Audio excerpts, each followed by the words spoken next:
It started like a political tremor, but within seconds it felt like a full-scale earthquake because today, Delia Ramirez didn't just question Kristi Noem, she directly accused her of corrupt acts, shattering the room with a level of boldness no one saw coming.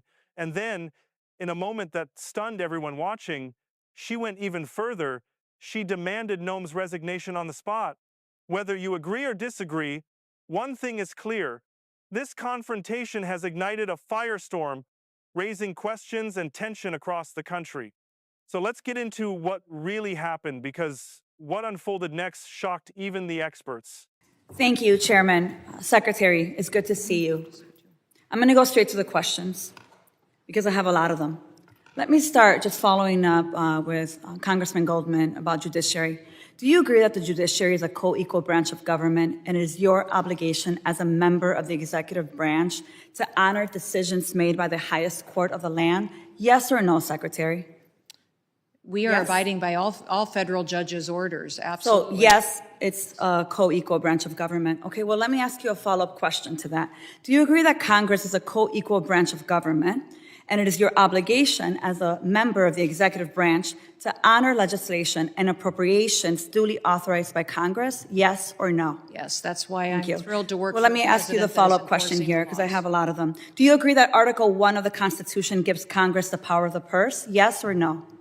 Yes, it is a duty Do you of believe Congress that, to be let me able ask to you another appropriate follow-up, it's funds. just yes or no. Do you believe you have the power to disregard congressional appropriations and unilaterally repurpose funds that have been duly appropriated by Congress? Yes or no?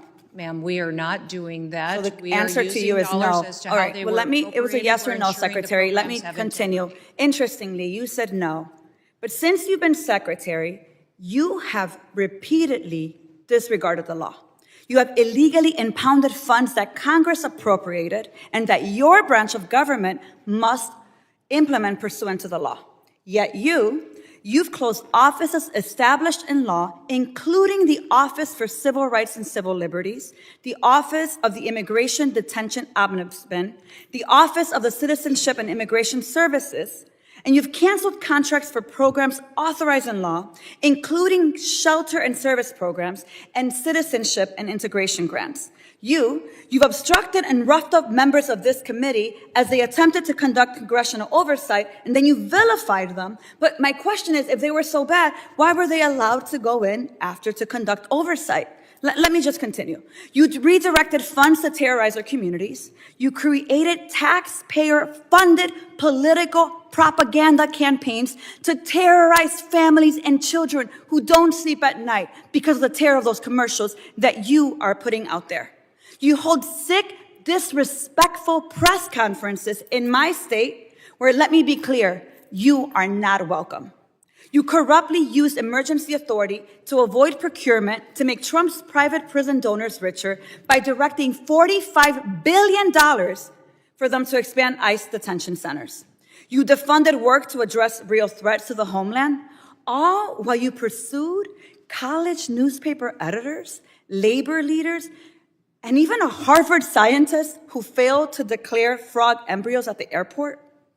Clearly, we don't have time for all my questions, so I have 13 pages worth of questions that I will be submitting to the record that I expect you and the administration to answer. But here is my final question to you. When you took your oath, did you swear to support and defend the Constitution of the United States of America? Yes or no? Yes, I did. So I find that laughable. You don't behave like someone who takes that oath seriously. And let me tell you why. We don't live in a dictatorship or a monarchy. Trump's will is not the guiding doctrine of this nation, and our country is not a playground for his or your twisted authoritarian fantasies. We are a democracy. We defend the Constitution and we affirm the rule of law. We respect the co-equal branches of government and we uphold our rights, even when we disagree.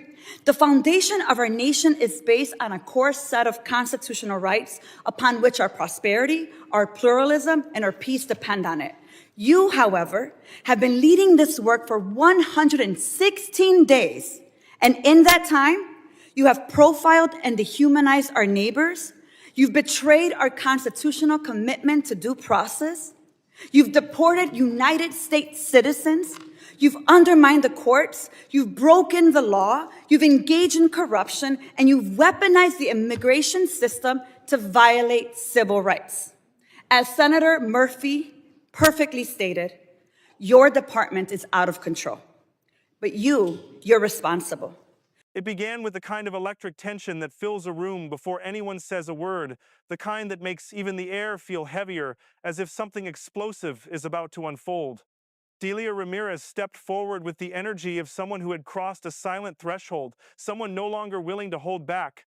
The room shifted instantly, eyes followed her, breaths slowed, and even the camera operators adjusted as if sensing a moment about to turn historic.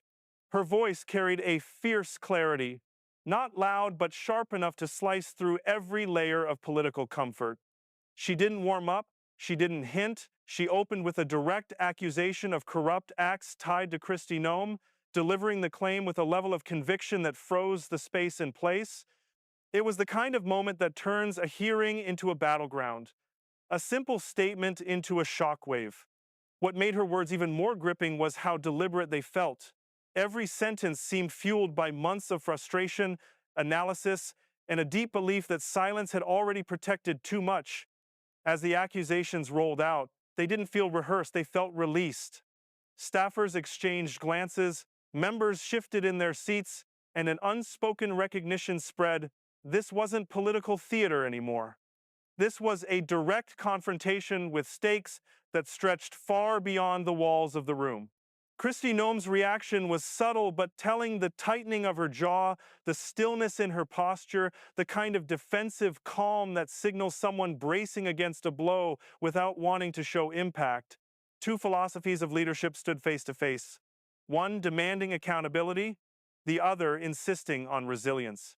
Ramirez continued, outlining what she saw as patterns of misconduct, choices, behaviors, and decisions she believed eroded public trust. But the way she framed it transformed the moment from accusation to narrative. It felt less like a list and more like the inside story finally being pulled into the light, a story she believed the country deserved to hear. She emphasized the broader consequences, not just for one office, but for the entire public system that depends on transparency. Noem stayed silent, but her silence said as much as any spoken defense. The camera caught every flicker of emotion, every restrained reaction, turning the clash into something almost cinematic. Two forces locked in a tense, high-stakes confrontation that had escalated far beyond policy. And then came the line that dropped like a weight onto the room. Ramirez demanded Noem's resignation. No buildup, no careful phrasing, no softened edges. It was a clean, unwavering demand thrown into the air with a boldness that stunned even those who had anticipated conflict.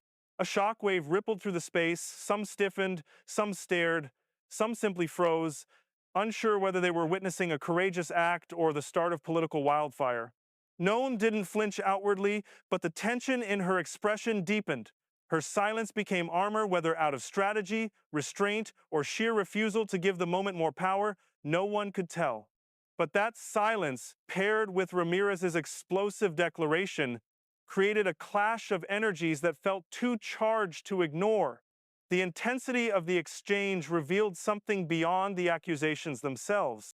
It revealed the inner instincts of both women, Ramirez driven by urgency, by a sense that the public deserved answers, Noem anchored in her own belief system, holding firm under pressure, refusing to bend even in the shadow of a demand as dramatic as resignation.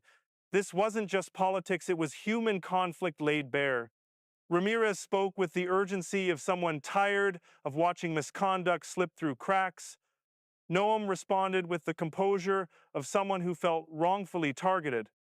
The push and pull between them created a rare moment of authenticity where the facade of formality fell away and the raw stakes of leadership were exposed. As Ramirez continued, Noem's reactions, steady eyes, tightened posture, controlled expression became a story in themselves. She didn't interrupt or lash out. Instead, she chose a calculated stillness, the kind that keeps people guessing what's boiling beneath the surface. That calmness created tension of its own. It made viewers wonder whether she felt unjustly attacked, whether she was preparing a counter-narrative, or whether she simply refused to let emotion show. And that contrast, one speaking with fire, the other holding steady in silence, turned the confrontation into a scene that transcended politics. It became a study in character, pressure, and the psychological weight of public scrutiny. By the time Ramirez concluded, the confrontation had transformed into something far larger than a hearing. Her demand for resignation wasn't just a political blow. It was a statement about what she believed leadership should represent and how far she felt the situation had drifted from that ideal. Some viewers would agree with her intensity, others would defend Noem's restraint, but either way, the moment forced everyone watching to think about accountability in a new light. It made people question what kind of leaders they trust, what conduct they tolerate, and what courage looks like in a system often afraid of confrontation.